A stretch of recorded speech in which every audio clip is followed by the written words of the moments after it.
You might well ask, what's the Murray Darling Basin Plan got to do with school principals? In truth, heaps. The very reason for our existence is our students.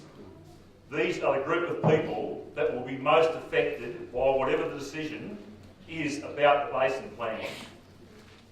The full effects of the proposals will fall on my children's heads and their children's heads, and we must not forget this. It also affects my staff. Their future employment is at stake.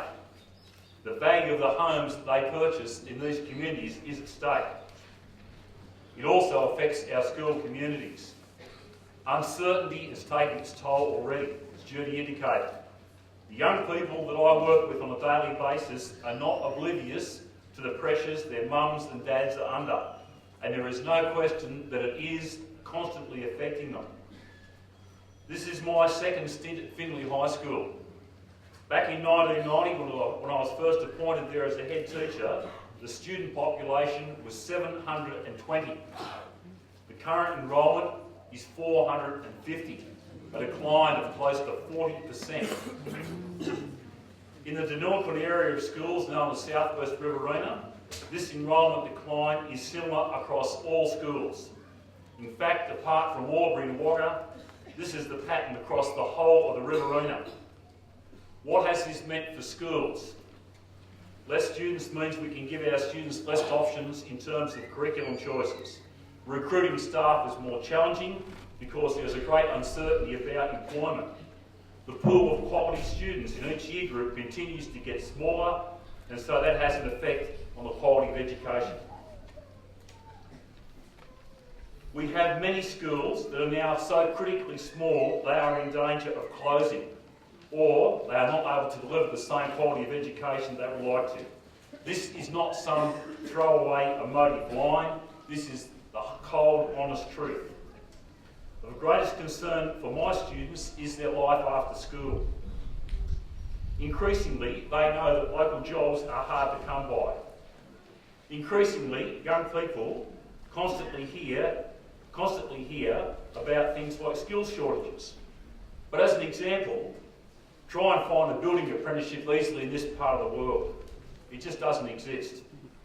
Increasingly, young people are losing heart. Increasingly, they look for work away from these communities. And so, not surprisingly, the rural communities that we live in have less and less young people. The decline in school communities has other effects as well. Less students means less teaching staff, less admin staff, and of course the whole raft of people that support schools, the builders, plumbers, electricians, grocery shops, bus drivers, etc. Their income also disappears, and of course the multiplier effect that has on local businesses rolls on. I feel bemused, confused, and quite frankly angry when I hear criticism as soon as someone makes any emotive response to the plan, or when someone wants to talk about the human cost of the plan, such as we have done this morning. Constantly I hear that the emotive calls, emotive language, emotive pleas, emotive people, that we should all be dismissed as some sort of lunatic fringe because we exaggerate or misrepresent, that we don't produce balance, that we don't understand the facts associated with the plan. I would say, how could one not be emotive when your livelihood and all that's important to you is at stake? I see no reason for us to apologise for being emotive.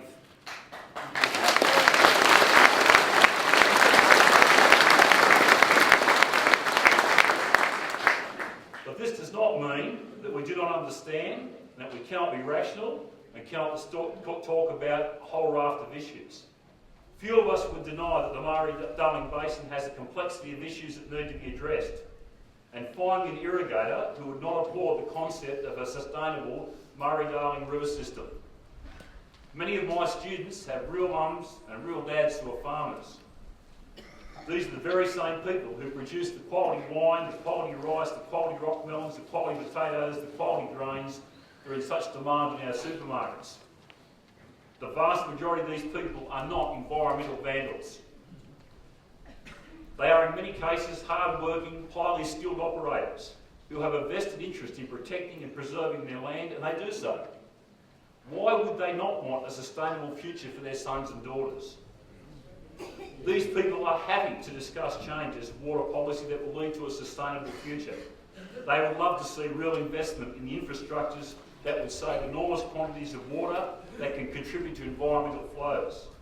I, for one, applaud the announcement this week by Minister Burt of some major infrastructure programs. But then I ask myself the question, why has it taken so long for this to happen? And I would like to think this is just the first step. Let's be frank here. Our nation is currently spending tens of billions of dollars to ensure that Australia has the technology base for the 21st century through the national broadband network. The infrastructure base for our irrigation systems, which in many cases is 70 and 80 years old, what we are asking for is a fraction of the NBN. But it would give this nation a base for huge water savings and at the same time allow for 21st century agriculture. It would create jobs. It would give the young people and not so young people of rural communities hope, security, and they would feel that they can make a real contribution.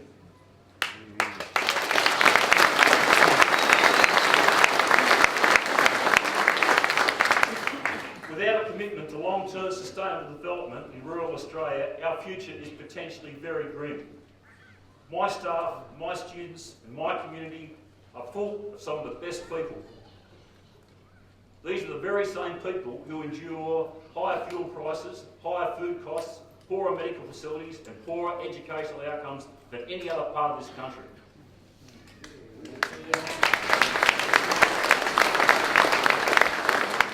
It is not reasonable and it is not acceptable for people in rural communities to continue to be treated as the rural underclass. We are not second rate.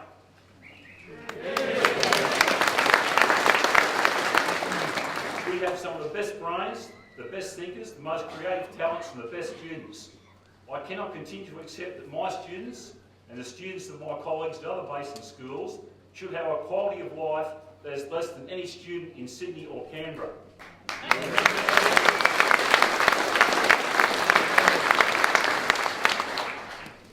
How totally inequitable and un-Australian would that be? I do not ever want to be in a school. I do not want my school to become so small, so residualised and so marginalised that it cannot deliver the top quality education as it now does. Yet this is clearly the fate that is facing many of our rural schools. I implore you not to sell us down the drain. This issue needs serious and sustained consideration. Mr Knowles has said today, and I've heard him on previous occasions say, that in the consideration of the plan, there are vastly opposite views of what needs to happen and what should happen. None of us doubt this. We accept it. We are reasonable people. We are prepared to compromise. Some of those views, however, come from those whose livelihoods are not at stake. They come from those who do not have to worry about their kids' futures. In comparison, our governments and business magnates are hell-bent on digging up everything and anything from the ground. The environmental issues, in so many cases related to mining, receive scant consideration. Such developments are perceived to be in the public interest and therefore environmental costs are deemed acceptable. This hypocrisy is totally unacceptable.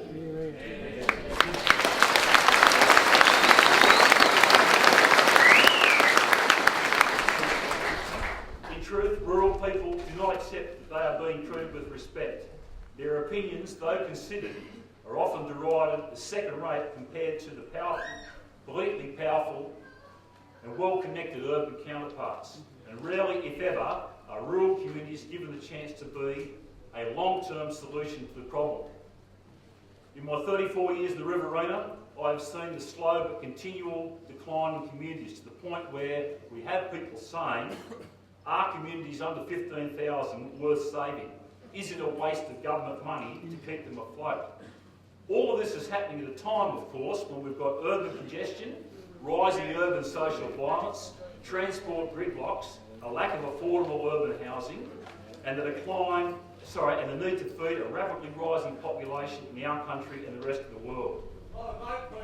We have a rapidly declining manufacturing base and a massive over-reliance on the mining sector that has a limited lifespan. There is a clear and obvious reason why vibrant and sustainable rural communities are critical to this nation. In conclusion, I want to give my students and my family and my community hope. I want them to vigorously support the concept of long-term sustainability, but I want governments to give them the sensible, pragmatic means to do so. I plead for some common sense, practical solutions, not those concocted in pristine halls of power, far away from the very people who are most affected.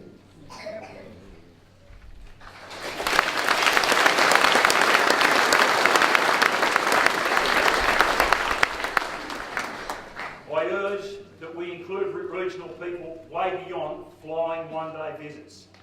I urge that we include regional people and rural people way beyond fly-in and fly-out 3-hour meetings, way beyond tokenistic representation on committees and working parties.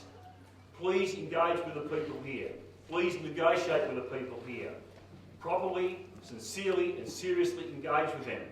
Work with them to find some reasonable solutions. I implore you not to be so naive to think that the people of these communities are unreasonable or unimportant. Thank you.